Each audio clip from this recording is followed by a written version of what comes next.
మాజీ మంత్రి Ambati రాంబాబుపై CID case నమోదైంది. కేంద్ర మంత్రి పెమ్మసాని చంద్రశేఖర్ను కించపరిచేలా ఏఐ ఆధారిత వీడియోను రూపొందించి అంబటి సామాజిక మాధ్యమాల్లో పోస్ట్ చేశారు. దీనిపై టీడీపీ నేత మద్దిరాల మేని డీజీపీ కార్యాలయంలో ఎస్పీ గంగాధర్కు ఫిర్యాదు అందజేశారు. అంబటి రాంబాబు ఫేస్బుక్, ఇన్స్టా అకౌంట్లలో వీడియో పోస్ట్ చేసినట్లు ఫిర్యాదులో పేర్కొన్నారు.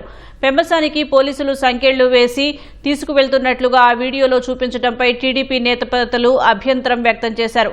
ఎలాంటి నేరాలు చేయకుండా, కేసులు లేకుండా ఉన్నా తమ నేతపై ఈ తరహాలో పోస్టులు పెట్టడం సరికాదన్నారు.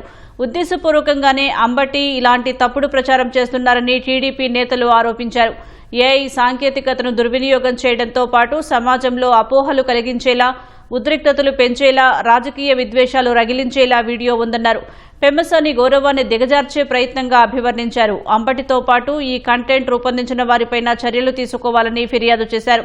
అంబటి సోషల్ మీడియా ఖాతాలను బ్లాక్ చేయాలని కోరారు. టీడీపీ నేతల ఫిర్యాదుతో విచారణ జరిపి తదుపరి చర్యలు తీసుకోవాలని డీజీపీ కార్యాలయం సిఐడిని ఆదేశించింది. ఆ మేరకు మంగళగిరి సిఐడి పోలీసులు పలు సెక్షన్ల కింద కేసులు నమోదు చేశారు.